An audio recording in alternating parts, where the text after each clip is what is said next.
Hari ini, yuk kita coba kupas salah satu tempat paling misterius di planet kita. Segitiga Alaska, sebuah wilayah di mana lebih banyak orang hilang tanpa jejak dibandingkan tempat lain manapun di dunia. Coba dibayangin, cuma dalam 50 tahun terakhir, lebih dari 20.000 orang, mulai dari pendaki, penduduk lokal, sampai politisi penting, lenyap begitu saja. Seolah-olah ditelan oleh belantara luas yang kita kenal sebagai segitiga Alaska. Angka itu benar-benar gila kan? Kalau kita bandingin sama segitiga Bermuda yang jauh lebih terkenal itu, tingkat kehilangan di Alaska ini 20 kali lipat lebih tinggi.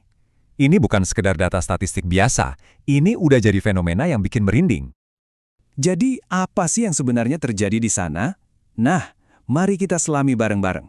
Kita akan coba petakan zona misterius ini, lihat lagi beberapa kasus kehilangan yang paling bikin pusing, gali teori-teori anehnya, lalu kita coba cari penjelasan ilmiahnya sebelum akhirnya kita tarik kesimpulan dari semua ini. Oke, kita mulai dari yang paling dasar dulu ya. Apa sih sebenarnya segitiga Alaska itu? Jadi gini, secara geografis, ini tuh bukan titik resmi di peta. Ini lebih ke sebutan buat area yang luas banget dan jarang banget penduduknya, yang nyambungin 3 titik utama di Alaska. Wilayah raksasa ini isinya pegunungan terjal yang kayaknya nyentuh langit, hutan belantara yang liar, sama tundra beku yang luasnya nggak ada habisnya. Pemandangannya emang indah banget, tapi di balik keindahan itu, ada bahaya yang luar biasa. Tapi, misteri ini tuh lebih dari sekedar angka dan peta loh. Ini tentang kisah nyata orang-orang dan pesawat-pesawat yang masuk ke wilayah itu dan nggak pernah kelihatan lagi. Seolah-olah mereka lenyap di telan alam. Pola kehilangannya itu yang bikin bingung banget. Coba kita ambil kasus Hale Box di tahun 1972. Hilangnya pesawat yang dia tumpangi itu sampai memicu salah satu operasi pencarian terbesar dalam sejarah Amerika. Puluhan pesawat dikerahkan, lebih dari sebulan mereka nyari. Hasilnya, 0 besar. Nggak ada runtuhan, nggak ada serpihan, nggak ada jejak sama sekali. Nah, kalau investigasi resmi dan pencarian besar-besaran aja udah mentok, biasanya apa yang terjadi? Kekosongan itu mulai diisi sama penjelasan-penjelasan lain. Penjelasan yang datang dari dunia legenda kuno dan konspirasi modern yang cukup menyeramkan.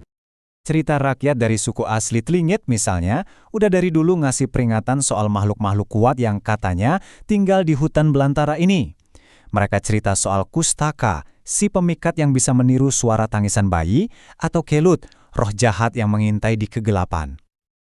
Seiring berjalannya waktu, misteri ini jadi makin modern. Teori-teori baru mulai muncul, mulai dari adanya pusaran energi aneh yang bisa melengkungkan ruang dan waktu, sampai ke fasilitas rahasia pemerintah, dan bahkan dugaan adanya pangkalan alien yang tersembunyi. Nah, teori soal alien ini benar-benar jadi sorotan di tahun 1986.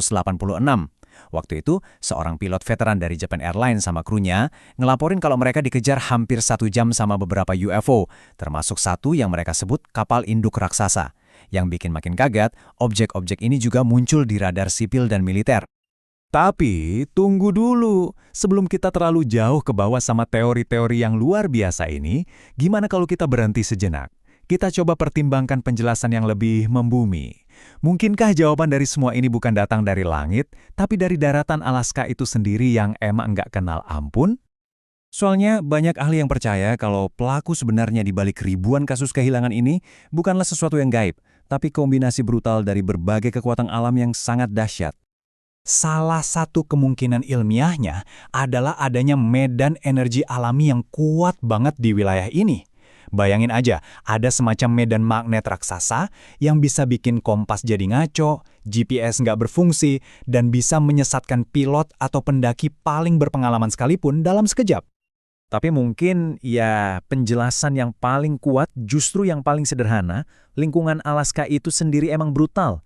Lihat aja angkanya, hampir seluruh wilayah ini adalah belantara liar yang nggak ada penghuninya. Gimana enggak? Kita lagi ngomongin soal dunia dengan medan yang ekstrim, tempat gletser-gletser raksasa bisa aja menyembunyikan reruntuhan pesawat selamanya. Cuacanya bisa berubah dari cerah, jadi badai mematikan cuma dalam hitungan menit, dan longsoran salju bisa mengubur apapun tanpa bekas. Inilah logika alam yang kejam. Dan kadang-kadang setelah puluhan tahun jadi misteri, jawabannya akhirnya muncul juga. Contohnya kasus Gary Southerton yang hilang di tahun 70-an. Hampir 50 tahun kemudian, teknologi DNA akhirnya bisa memastikan nasibnya. bukan diculik alien, tapi kemungkinan besar jadi korban serangan beruang. Ini jadi pengingat betapa kerasnya realitas alam liar. Jadi pada akhirnya kita dihadapkan sama dua narasi yang beda banget, tapi sama-sama menarik untuk menjelaskan apa yang terjadi di segitiga Alaska. Di satu sisi kita punya cerita-cerita soal monster, alien, dan pusaran energi misterius. Di sisi lain, kita punya kenyataan ilmiah yang jelas banget tentang salah satu lingkungan paling ekstrim dan paling nggak kenal ampun di planet kita. Jadi, di mana dong kebenarannya? Apakah jawabannya ada di langit sana, tersembunyi dalam legenda-legenda kuno, atau malah terkubur selamanya di bawah es dan salju?